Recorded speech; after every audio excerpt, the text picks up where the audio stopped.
compassion, a love that's never failing. Let mercy fall on me. Everyone needs forgiveness, the kindness of a Savior, the hope of nations.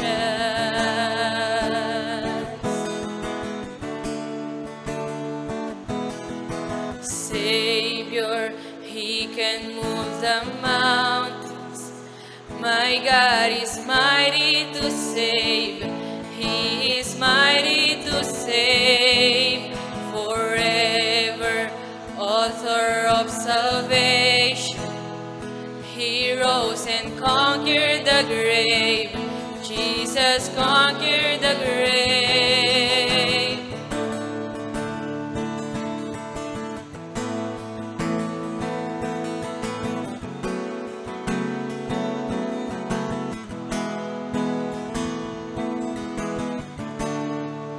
So take me as you find all my fears and failures.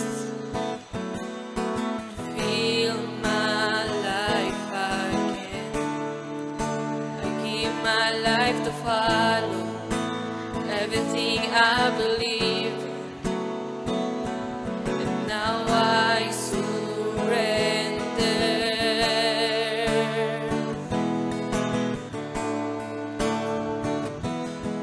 Savior, He can move the mountains.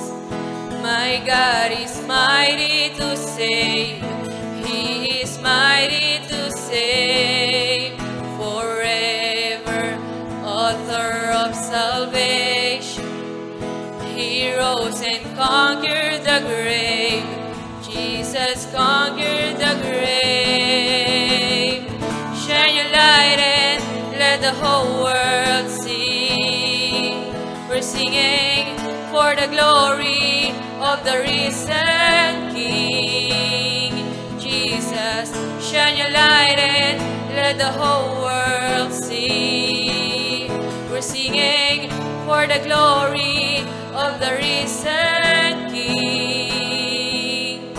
Savior, He can move the mountains.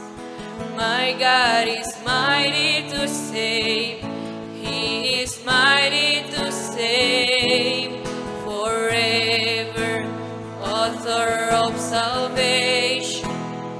He rose and conquered the grave. Jesus conquered the grave. Shine your light and let the whole world see. We're singing for the glory of the risen King. Jesus, shine your light and let the whole world see. We're singing for the glory of the risen King.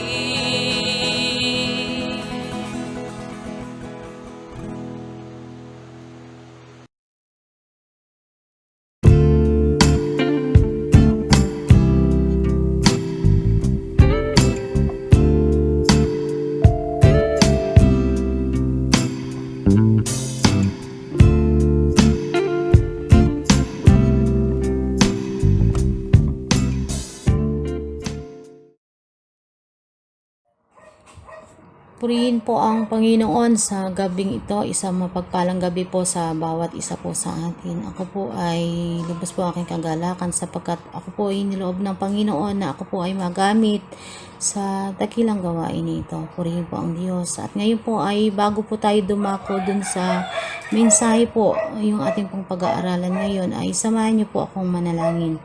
Banal na Diyos, ako po'y lumalapit sa kasaganahan ng iyong kahabagan. Nagpapasiyasat po na aking puso't kaisipan. Hayag at lantad po ako sa iyo. Wala po ako talagang maitatago, maikukubli. Alam mo ang aking kahinaan at alam mo rin ang aking kagalakan at kalakasan. Kaya sa oras po na ito, Panginoon, ako po ay nagsusumamo na sa kapangyarihan ng pagkilos ng iyong banal na Espiritu. Patnubayan niyo bukat samahan sapagkat bubukas ko po ang aking bibig.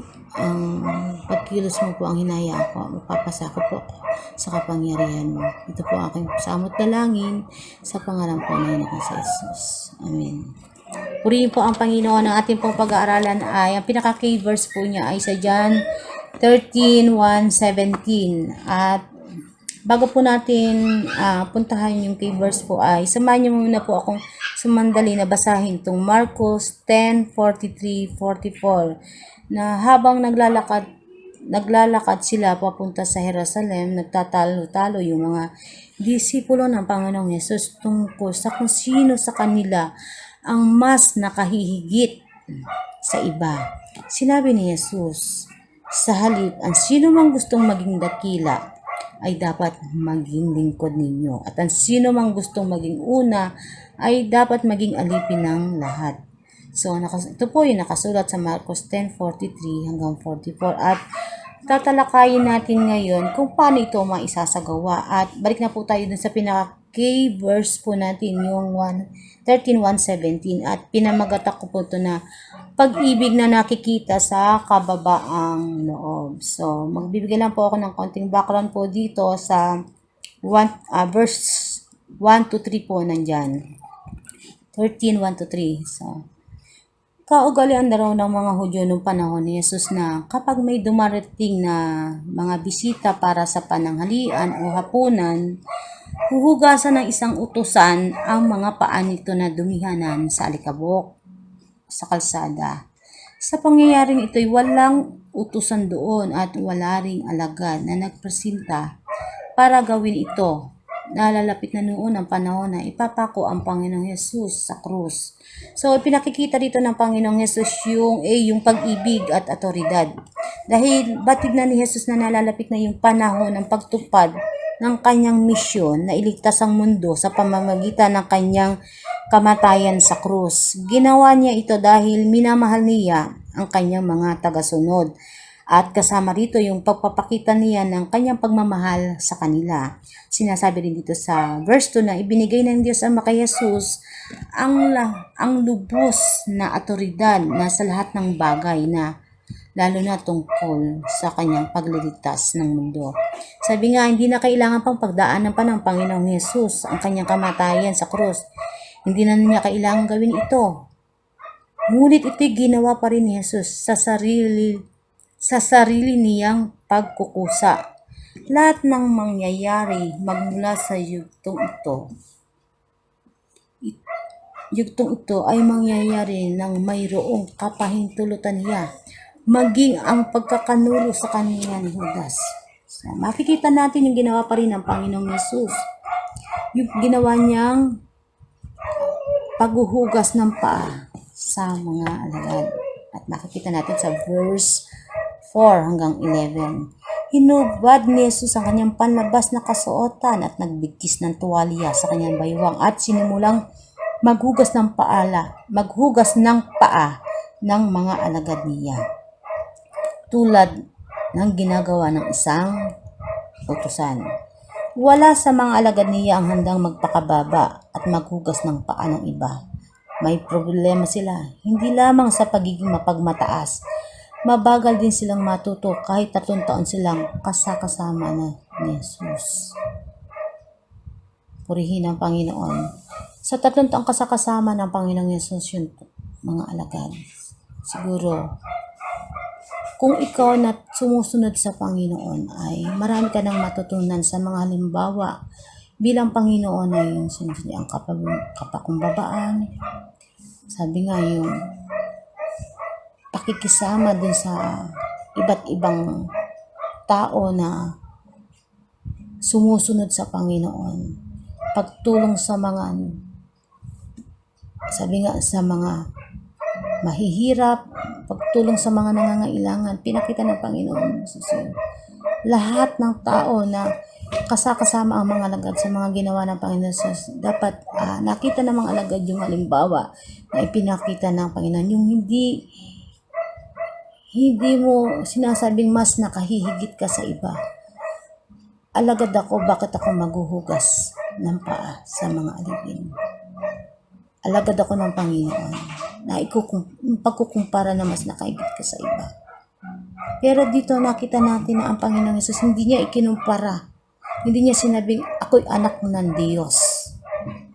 kundi ang ginawa niya ay hinubad niya ang kanyang pagkadiyos. Sabi nga, namuhay na isang alipin. Lahat na bilang isang tao na namuhay, na hinubad ang kanyang pagkadiyos, namuhay bilang tao na magiging huwaran, na dapat talagang gawing huwaran talaga ng mga alagad. Panahon yan ay hindi nakita ng mga alagad. Hindi napresenta na hugasan ng paa ng Panginoon na hindi ginawa. Mga panahon na yan. Ngunit ang Panginoon mismo na siya'y Diyos, siya mismo na ang naghugas ng paa ng kanyang mga alagad at naglinis na ito. Sabi rito, ano ba ang kahulugan talaga ng paghuhugas ni Jesus ng kanilang mga paa? Maraming dahilan ng paghuhugas ng paa ng Panginoon. Maraming dahilan ng paghuhugas ng paa ng mga alagad na ginawa naman ng Panginoon Jesus. Sabi nga, mga lantad na dahilan, marumi ang paa nila. Sila ay makasalanan. Sabi, wala tayong pwedeng itago o maikubli sa Panginoon. Hayag at lantad tayo sa Panginoon. Walang maikubli. Lahat ng karumihan, lahat ng kasalanan, hindi naliligid yan sa Panginoon. Ay ito ang kailangan talagang hugasan at linisin ng Panginoon. Ano pa yung mga simbolikong dahilan bakit ginawa ng Panginoon Yesus yun sa mga alagad? Nais ni Jesus na turuan sila ng pagpapakumbaba at pag-ibig. Dagdag pa rito, nais ni Jesus na manawaan nila na hindi maaaring maging matuwid o malinis kung hindi sa pamamagitan niya. Sapagkat alam natin na nalalapit na yung kamatayan ng pagkakanulo sa Panginoong Jesus ni Judas, nalalapit na yung pagtutubos niya dun sa kasalanan na ang tao magkakasala at magkakasala. Kailangan mayroong magpapanaon din ito, magpapatawad na ito ang Panginoong Jesus. Ang kanyang kamatayan sa krus. Ang kanyang dugo ang siya nilinis ng lahat ng ating mga kasalanan. Ano pa? Isa pang dahilan, bilang Panginoon at Guro, nais ni Jesus na magbigay huwaran na matutularan ng mga alagad niya na sila'y maghugasan ng paa sa isa't isa. Magkakaroon sila ng pagmamahalan, pagdadamayan, pagbibigayan, magsisilbi sa isa't isa, kakalingain ng bawat isa. Kung nanghihina, magpapalakasan, magpapatibayan, magpapatatagan sa pananampalataya. Purihin ang Panginoon. Isa nang may kababaang loob tulad ng isang utusan. Tulad ng isang utusan, gagawin mo yan para sa iyong kapatid. Sa kapatid mo na nangangailangan ng habag o tulong mo na pag lumapit sa iyo, matutunan mo silang tulungan. Umibig ka hindi lamang sa salita, kundi ipakita mo ito sa pamamagitan ng may paggawa, pagmamalasakit, at kapakumbabaan. Ginawa ito ni Jesus ng dahil sa kanyang pag-ibig. Ginawa ng Panginoong Jesus yung paghuhugas ng paa. Ang kamatayan niya sa krus, ginawa niya dahil sa pag-ibig niya sa atin. Hindi niya deserve ang mamatay sa krus, pero ginawa niya yun para sa atin. Ginawa ito ni Jesus na dahil sa kanyang pag-ibig. Ganito rin kung paano tayo dapat magsilbi sa iba kapag nagpapakumbaba tayo magsilbi sa kanila. Dapat ito'y dahil sa pag-ibig at hindi dahil sa katungkulan lamang natin gawin ito. Purihin na Panginoon. Gagawa tayo ng walang pagkukunwari dahil sa katungkulan mo lang na gawin yun. Kailangan mo lang silang tulungan at damayan. Kundi gawin natin itong may pagmamalasakit, pagmamahal sa ating kapwa. Sabi nga may mga practical na sitwasyon kung saan matutularan ng mga halimbawa pa rin ng Panginoon Jesus sa paghugas ng kanyang paa. Sabi nga, lapitan ng mga taong nakakaalitan o napasama ng loob natin. Kapag ayos tayo, ibaba natin mga sarili. Kung ano natin may mga tao na nagsipagtampo, nagalit na hindi natin alam, humingi tayo. Kapag ayos tayo, humingi tayo ng tawad sa kanila. Ipagpatuloy natin yung paglilingkod kahit walang kumikilala o nagpapahalaga nito. Na kahit ano yung ginagawa mo, tagawalis ka man sa loob ng iglesia, tagalinis ka man ng CR, sa church, sa temple ng Diyos. Kahit wala nakaka-appreciate ng ginagawa mo, gawin mo to para sa Panginoon. Ipagpatuloy ang paglilingkod kahit hindi ito kinikilala o pinapahalaga ng iba sapagkat May Diyos na nakakaalam, nakakakita ng lahat at nagpapahalaga nito. Gawin mo to dahil nagmamahal ka sa Diyos at nagmamahal ka sa kingdom ng Panginoon. Maaring magsilbi bilang tutor o tagalinis ng simbahan ng mga opisyal na nasa mga iglesia. Sabi nga, dito nating ibaba ang sarili, ang lahat. Mayaman ka man, mahirap ka man, may pinag-aralang mataas man ang uri mo, anong pinagalingan mo, pwede kang maglingkod sa templo ng Panginoon. Pwede kang magsilbi sa iglesia. Pwede kang magmalasakit kung anong kakulungan sa iglesia. Pwede kang tumulong sa lahat ng aspeto na pwede mong gawin para makasunod ka at makapaglingkod na may pag-ibig. Gawin mo ito para sa Panginoon. At lalo na yung utos ng Panginoon, nagmalasakitan, mag-ibigan, magmahalan, maaring magkusang batiin ng mga bagong sasamba sa inyong iglesia. Halimbawa, na ipaparamdam mo yung pag-ibig mo sa mga bago mo palang kita sa iglesia, iparamdam mo na welcome pa sa gawain ng Panginoon sa pamilya ng Diyos. Sa mga dati mong hindi nakikita, umatin, iparamdam mo na welcome pa rin sila sa Panginoon. Ipakikita yung tayo ay may pagkakaisa, nagmamahalan sa isa-isa. Wini-welcome mo, tinatanggap ng yung mga napapanauli, yung mga lahat ng bumabalik at lahat ng nawawala at yung mga kumikilala pa lang na dumadalo, sumasamba sa iglesia. Iparamdam mo na sila ay mahalaga. Iparamdam mo na sila ay kapamilya ng Diyos. Iparamdam mo mahalaga sila. Paramdam natin to sa iglesia. Yung pagpaparamdam na tayo ay nagmamahal sa kanila, na mahalaga na sila ay nakarating sa iglesia. Huwag ko sa nating batiin. Minsan, sabi nga, hindi mo rin masasabi, yung mga dumadalo sa church, kung ano yung pinagdadaanan nila.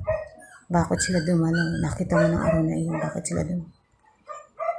Maganda, iparamdam mo na napakahalaga nila. I-share mo. Kumustahin sila.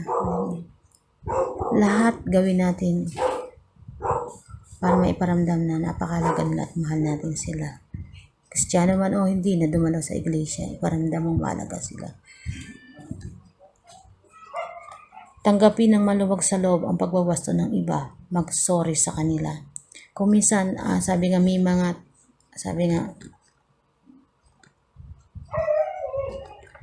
kung may mga tao na nagwawasto sa mga mali nating ginagawa, kasi wala naman talaga nakakakita ng dumi natin sa likod, kundi yung mga tao lang na nakakakita sa likod natin. Hindi natin yung nakikita. Ngayon, kung maiwasto yung ating mali, magpawasto tayo. Ito tama. Tanggapin natin ito sa kalooban, sa ating buong kalooban, na tayo pinagmamalasakitan at gustong maiwasto yung ating mga buhay, ang ating pagiging Kristiyano. Kung nagsorry sila, mag-sorry tayo sa kanila kung tayo nakagawa ng pagkakasala sa kanila. Kung may nakita silang tayo naging daan ng kanilang kahinaan, mag-sorry din tayo sa kanila. Kung tayo naging katitisuran sa kanila, mag-sorry tayo sa kanila. Lahat ng bagay na nakita nila naging katadapan sa atin, hingin natin ito ng sorry. At tayo naman, tayo ay patuloy na lakaran natin yung katuwiran ng Diyos, yung pamumuhay na dapat na nakikita sa atin, yung pamumuhay ng iba na pamumuhay na hindi nagiging daan ng katitisuran. Sabi nga, napakasarap daw na ibigin lalo na yung mga kapatiran o yung mga hindi na rin kapatiran, kasi kung ibigin mo lang yung mga kapatid mo, paano may pararamdam sa iba na mahalaga yung iba kung ibigin mo lang yung mga kapatid mo. So, sarap iparamdam mo yung pag-ibig sa mga taong wala pang pagkakilala sa Kanya. Tulad ng ginawa ng Panginoon, namatay siya para sa lahat. Sa mabuti, sa masama, dumali yung kasaganaan ng habag ng Panginoon. Ipinaramdam niya sa lahat ng tao na mahalaga ang lahat ng tao. Ngayon, sa ginawa ng Panginoon, sa nakita natin ginawa ng Panginoon, sa paglilingkod niya sa atin, sa ginawa niya, sa kamatayan niya, na ang buhay niya ihandog niya para sa atin. Ano naman ang pwede natin ihandog? Ganti sa lahat ng ginawa ng Panginoon. Paglilingkod pa rin. Kung paano hinanap tayo ng Panginoon, hanapin din natin yung mga kaluluwang nangangailangan ng hawag ng kaligtasan. At ito sa pamamagitan natin na magkaroon tayo ng pagmamalasakit sa bawat isa. Tulad ng mga na-bless ako dun sa isang kapatiran na talagang lumalakad sa karsada, dala ang speaker at nag-aanyaya ng pagpapatanggap sa Panginoon, nagbabahagi ng salita ng Panginoon, na ipaparamdam niya ang kahalagahan ng mga taong walang pagkakilala sa Panginoon na kailangan sila ay makalapit sa Panginoon, tanggapin ng Panginoon, na ipaparamdam mo kay umiibig sa iyong kapwa sa pamamagitan na ayaw mo silang mapahamak at napakabuti ng Panginoon. Napakahalaga rin na sabi nga yung mga hindi kaibig-ibig ay dapat nating ibigin sapagkat ito ang buklod na pag-ibig na mula sa Diyos. Mahalin natin ang mga taong hindi kaibig-ibig at doon masasabing iniibig mo ang Diyos at sumusunod ka sa kanyang utos. Purihin ang Panginoon. At ang ating Panginoon mismo dito nagpakita ng halimbawa na dapat nating tularan ang pagpapakita ng pagmamahal sa pamamagitan ng pagpapakumbaba. Sino mang nais maging dakila ay dapat na maging tagapagsilbi ng lahat. At nawa po tayong lahat na sa gabing ito nakarinig ng mensahe ng Panginoon na sabi nga rito, ang sino mang nais maging dakila dapat maging tagapagsilbi ng lahat. Ngayon po ay may panawagan po ngayon sa ating iglesia at nasabi na po yun ni Pastor Mark.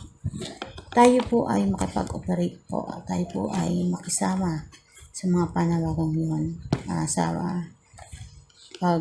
dadala po ng kaluluwa sa Panginoon at napakahalaga na sabi nga ito na yung panahon na puno na ang anhin, kaunti ang gagawa na kailangan lahat talaga tayo ay nagkakaisa sa mga panawagan, tumutugon tayo sa panawagan na lahat ay magsipag-aral sa pag-aaral ng tungkol sa evangelism at makiisa po tayo na makapagbahagi din po ng salita ng Panginoon at sa pamamagitan nun nakikita po natin yung halimbawang ginawa ng Panginoong Hesus na ang pagamat siya ay anak ng Diyos, siya ay nabuhay na parang isa din, ibinigay niya ang kanyang buhay para sa atin at ganun din po ang gawin natin. Salamat po sa Panginoon at ngayon po ay dito po nagtatapos yung mensahe at kayo na wala na po ang Panginoon magpaunawa sa inyo ng salita niya at bulay-bulay na lang pinuli ninyo yung key verse po natin ng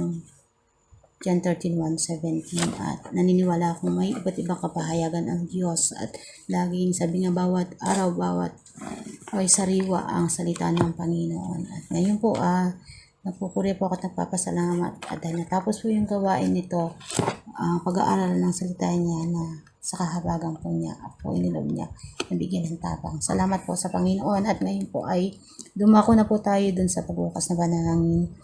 Dakilang Diyos na makapangyarihan, salamat dakila sa lahat. Salamat po dahil sa natapos po Panginoon na pag-aaral po namin ito. Naniniwala po ko Panginoon na sa kapangyarihan ng pagkilos ng Espiritu mong banal siya magpatuloy na magbibigay pa ng napakaraming kahulugan ng mga mensaheng ito, Panginoon, kung paano na ipinakita mo bilang Diyos na ginawa mong papapakasakit, ginawa mong paghuhugas ng paa sa mga alagad. Ipinakita mo yung kapakumbabaan, bunga ng pag-ibig na nagmula sa iyo. Nawa, O Diyos, kami mga anak ng O Diyos ay turuan din po namin, matutunan po namin na turuan mo kami makasunod na may kapakumbabaan at wag din po namin na ilagay sa aming puso na mas nakahigit kami sa iba. Bagkus, maging pantay-pantay po ang bawat isa, ang puso ng bawat isa sa pagsunod sa iyong kalooban. At patuloy na God, kayo na po ang bahala, Panginoon. Naniniwala po ako, Panginoon, na ang panawagan po ng aming ni Pastor Mark ay mangyayari na magkakaroon ng pagkakaisa, Panginoon, ang buong iglesia na makahayo, makapagdala ng mga kaluluwa sa iyong paanan. Salamat po, O Diyos.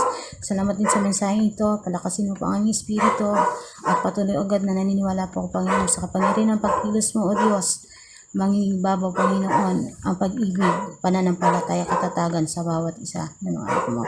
Purihin po, O Diyos, ang dakilang pangalan. Ito po ang samot dalangin sa pangalan ng Jesus. Amen.